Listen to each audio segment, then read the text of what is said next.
രണ്ടാം സ്ഥലം, യേശു കുരിശ് വഹിച്ചു കൊണ്ടുപോകുന്നു. ഈശോ മിശിഹായെ, അങ്ങേ ഞങ്ങൾ കുമ്പിട്ട് ആരാധിക്കുന്നു. എന്തുകൊണ്ടെന്നാൽ അങ്ങ് വിശുദ്ധ കുരിശാലെ വീണ്ടും ലോകത്തെ രക്ഷിച്ചു. വധശിക്ഷയ്ക്ക് വിധിക്കപ്പെട്ട മനുഷ്യൻ കഴുമരവും വഹിച്ച് വധശിക്ഷ നടത്തപ്പെടേണ്ട സ്ഥലത്തേക്ക് പോവുക പതിവായിരുന്നു. സാധാരണയായി കഴുമരം കാണുമ്പോൾ തന്നെ കുറ്റക്കാരൻ ഇടുങ്ങി വിറയ്ക്കും, സർവരെയും ക്ഷമിക്കും. അത് വഹിക്കാൻ അവനെ നിർബന്ധിക്കണം. യേശുവാകട്ടെ കുരിശ് സന്തോഷത്തോടുകൂടി സ്വീകരിച്ചു. അവിടുന്ന് അതിനെ കഴുമരമായല്ല ബലിപീഠമായാണ് കരുതിയത്.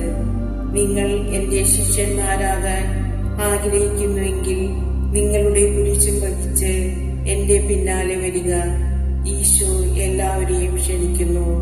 ഓ ഈശോയെ, അങ്ങ് ഭാരമേറിയ കുരിശും വഹിച്ചു കൊണ്ടുപോകുന്നത് കണ്ടിട്ടും ഞാൻ എന്റെ ലഘുതരങ്ങളായ കുരിശുകളെ വഹിക്കാൻ വിസമ്മതിക്കുന്നു. എന്റെ ഈ മനസ്ഥിതി അങ്ങയെ വേദനിപ്പിക്കുന്നുണ്ടാവാം. എന്നോട് ക്ഷമിക്കണമേ. ഈശോനാഥ, അനുദിനം എന്റെ കുരിശും വഹിച്ച് അങ്ങയെ അനുഗമിക്കാൻ എന്നെ അനുഗ്രഹിക്കണമേ.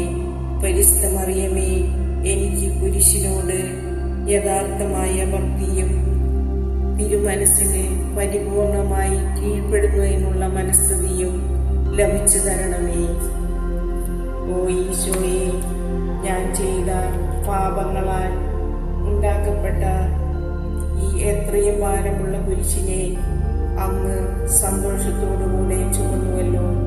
എന്റെ പാപങ്ങളുടെ കാഠിന്യം ഞാൻ ഗ്രഹിച്ച് ജീവിതകാലം മുഴുവൻ ഞാൻ അവയെക്കുറിച്ച് മനസ്താപപ്പെട്ട് കരയുവാൻ അനുഗ്രഹം ചെയ്യണമേ.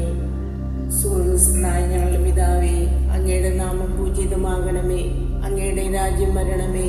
അങ്ങയുടെ തിരുമനസ് സ്വർഗത്തിലെ പോലെ ഭൂമിയിലുമാകണമേ. അന്നു വേണ്ട ആഹാരം ഇന്ന് ഞങ്ങൾക്ക് തരണമേ. ഞങ്ങളോട് തെറ്റ് ചെയ്യുന്നവരോട് ഞങ്ങൾ ക്ഷമിക്കുന്നത് പോലെ ഞങ്ങളുടെ തെറ്റുകൾ ഞങ്ങളോട് ക്ഷമിക്കണമേ. ഞങ്ങളെ പ്രലോഭനത്തിൽ ഉൾപ്പെടുത്തരുത്, തിന്മയിൽ നിന്ന് ഞങ്ങളെ രക്ഷിക്കണമേ. ആമേൻ. നന്മ നിറഞ്ഞ മറിയമേ സ്വസ്തി, കർത്താവ് അങ്ങയോടുകൂടെ സ്ത്രീകളിൽ അങ്ങ് അനുഗ്രഹിക്കപ്പെട്ടവളാവുന്നു.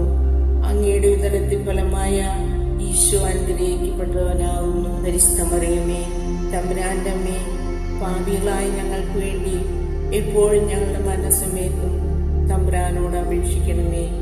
ആമേൻ.